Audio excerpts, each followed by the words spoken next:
Thanks for watching. Don't forget to like, comment, share and subscribe to Mufti Tariq Masood, famous scholar. تو بھائی اگر چاہتے ہو کہ جنتی فرقے میں داخل ہو تو آپ صلی اللہ علیہ وسلم نے فرمایا میرے اور صحابہ کے طریقے میں, اور اس میں سب صحابہ داخل ہیں.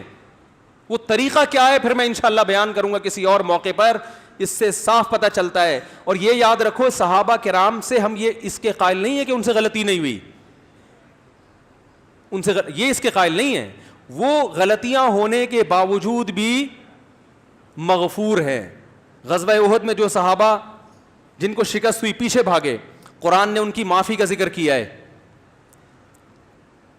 غزوہ حنین اور غزوہ حنین میں جو صحابہ پیچھے ہٹے ہیں, قرآن نے ان کی معافی کا ذکر, اور معاف اپنوں کو کیا جاتا ہے کہ بھائی ہمیشہ ساتھ دیا, اس دفعہ غلطی ہو گئی. اپنوں کے ساتھ انسان کا ظرف کیا ہوتا ہے, وسیع ہوتا ہے. تو اللہ ہمیں صحابہ سے محبت نصیب فرمائے. اور یہ جو آج کل چورن چٹنیاں بیچنے والے, جو کبھی حضرت معاویہ کبھی حضرت ابو سفیان, ان کو مجھے روافض پہ اعتراض نہیں ہے, ان کا تو مذہب ہی ہے.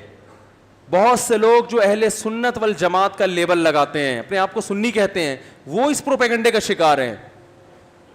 تو آپ کے سامنے کوئی صحابی کی غلطی بیان کرے, پہلی بات تو یہ کہ بعض دفعہ غلطی ہوتی نہیں ہے, آپ کو لگ رہی ہوتی ہے, تو آپ بتاؤ کہ بھائی اگر غلطی ہے تو اللہ کی طرف سے کیا ہے, ان کی نیکیاں, ان کی نیکیوں کا پلڑا ان کی برائیوں کے پلڑے سے وزنی ہے. دوسری بات, اگر وہ غلطی بسا اوقات اجتہادی ہوتی ہے, حضرت عبداللہ ابن عباس رضی اللہ تعالیٰ عنہ سے کسی نے کہا, بخاری کی حدیث ہے کہ حضرت معاویہ 1 رکعت وتر پڑھتے ہیں. عبداللہ بن عباس کی رائے تھی کہ 1 رکعت صحیح نہیں ہے, تو انہوں نے فرمایا دعہ فإنہ فقیہ, ان کو اپنے حال پہ چھوڑ دو, وہ کیا ہیں, فقیہ, مجتہد ہیں, وہ اجتہاد کر سکتے ہیں, وہ میرے مقلد نہیں ہیں. یہ مطلب ہوا. تو عبداللہ بن عباس اہل بیت میں سے ہیں یا نہیں ہیں, اور حضرت معاویہ کی فقاہت اور ذہانت کی تعریف کر رہے ہیں. اور آگے چلو, بعض لوگ کہتے ہیں ہم معاویہ کو صحابی نہیں مانتے. اسی حدیث کی دوسری سند میں ان کے صحابی ہونے کی دلیل عبداللہ بن عباس سے ہے. کسی نے کہا معاویہ 1 رکعت وتر پڑھتے ہیں, عبداللہ بن عباس نے کہا دعہ فإنہ قد صحب النبی صلی اللہ علیہ وسلم, معاویہ نے نبی کی صحبت اٹھائی ہے. صحیبہ, صحابہ صحابی سے لکھنا نا, ماضی اس کا صحیبہ, مضارع یصحبو. تو اہل بیت گواہی دے رہے ہیں کہ حضرت معاویہ کیا ہیں, صحابی. باقی ان کا جو حضرت علی سے اختلاف ہوا, سیاسی اختلاف تھا, اجتہادی اختلاف تھا. حضرت علی حق پر تھے, حضرت معاویہ غلطی پر تھے, اہل سنت والجماعت کا عقیدہ ہے. مگر اس غلطی کی بنیاد حکومت کی لالچ, نفس پرستی نہیں تھی. حضرت عثمان کے قاتلوں سے انتقام کے لیے حکومت کو مجبور کرنا.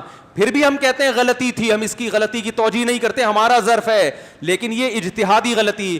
آدم علیہ السلام سے بھی غلطی ہوئی ہے, اللہ نے کہا یہ درخت مت کھانا, آدم اور حوا نے کھا لیا. اب کوئی آدم اور حوا کے خلاف پروپیگنڈا شروع کر دے اور ان کے خلاف تبرہ شروع کر دے, تو آپ بتاؤ یہ کوئی انسانیت کا کام ہوگا؟ تو پیغمبروں سے بھی اجتہادی غلطی ہو سکتی ہے, صحابہ سے بھی گناہ بھی ہو سکتا ہے, لیکن گناہ کے بعد ان کو توبہ کی توفیق ملتی ہے. اور اجتہادی غلطی تو گناہ بھی نہیں ہے. نبی صلی اللہ علیہ وسلم نے فرمایا جب کوئی اجتہاد کرتا ہے, اگر درست نتیجے تک پہنچے تو 2 ثواب ملتے ہیں, اگر غلط نتیجے تک پہنچے تو بھی اپنی کوشش کی وجہ سے اس کو 1 نیکی ملتی ہے. تو بھائی یہ یوٹیوبر سے اور فیس بکیوں سے متاثر ہو کر اپنے عقیدوں کو خراب مت کرو. ہم تمام صحابہ سے محبت کے قائل, تمام صحابہ کے جنتی ہونے کے قائل. ان کے جنتی ہونے کے دلائل کیا, یہ میں کسی اور وقت دوں گا انشاءاللہ, کہ ان سے اگر ان کو سزا دی بھی گئی ہے, جیسے وہ عذاب قبر دیا گیا بعض صحابی کو جن کی شاخ رکھی گئی, تو یہ بھی ہٹایا گیا ہے, ان سے معاف کیا گیا ہے. یہ اس زمانے کی باتیں ہیں, اس زمانے کے واقعات ہیں جب علی الاطلاق صحابہ کی مغفرت کا وعدہ نہیں کیا گیا تھا. تو ہمارا یہ عقیدہ ہے کہ کوئی صحابی جہنمی, بولو بھائی, نہیں ہے. یہ عقیدہ ہے ہمارا. الصحابۃ کلہم عدول.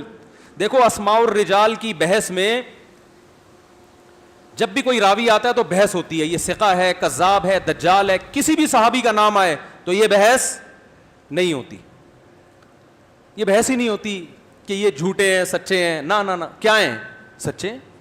حضرت معاویہ سے کوئی حدیث صحیح بخاری میں حضرت معاویہ سے حدیث منقول ہے رضی اللہ عنہ کہ نبی صلی اللہ علیہ وسلم کو میں نے ایسے دیکھا ممبر پہ جب آپ بیٹھے، حضرت معاویہ جب جمعے کی دوسری اذان کے وقت ممبر پہ بیٹھے، پہلے تو دوسری اذان ہی پہلی ہوتی تھی، تو انہوں نے اذان کا جواب دیا، تو پھر لوگوں سے فرمایا کہ میں نے نبی صلی اللہ علیہ وسلم کو اسی طرح جواب دیا۔ اس لیے میرا فتویٰ، ہمارے جامعہ کا بھی فتویٰ یہ ہے کہ جمعے کی دوسری اذان کا جواب دینا بھی کیا ہے؟ یہ سنت عمل ہے۔ اس پہ ہم نے بڑی تحقیق لکھی ہے، تو تحقیق کی ہے، کیونکہ بعض فتاویٰ میں لکھا ہے کہ جمعے کی دوسری اذان میں الاطلاق خاموشی ہے، لیکن راجح قول یہی ہے، مفتابی قول یہی ہے کہ جمعے کی دوسری اذان کا بھی جواب دینا چاہیے۔ تو اس حدیث کے راوی کون ہیں؟ حضرت معاویہ۔ کسی میں یہ جرت نہیں ہوئی اسماء الرجال میں کہ تمام راویوں کی بحث ہے حضرت معاویہ سے نیچے جتنے ہیں کہ لوگوں کے ان کے بارے میں تبصرے کیا ہیں، حضرت معاویہ کے بارے میں محدثین یہ بحث نہیں کرتے کہ کسی نے ان کو کذاب کہا ہے کہ نہیں کہا۔ بھائی صحابی ہیں، صحابی ہیں تو الصحابہ تو کلہم عدول، سب کے سب کیا ہیں؟ عدول۔ ممکن ہے کچھ لوگ لغوی اعتبار سے علماء اعتراض، عدول یہ مبالغے کا صیغہ ہے، عدول کے لفظ بھی ہیں عدول کے بھی ہیں، تو عدول عادل کی جمع اور عدول یہ جو ہے وہ صیغہ صفت ہے۔ تو سب کوئی بھی حدیث حضرت معاویہ سے منقول ہوگی تو اہل سنت والجماعت کے وہاں کیا ہوگی؟ وہ حجت ہے۔ اللہ تعالی ہمیں صحابہ کی محبت نصیب فرمائے، ہمارے ایمان کی حفاظت فرمائے، اور دشمنان صحابہ کے شر سے اللہ ہمیں محفوظ فرمائے۔ وما علینا الا البلاغ۔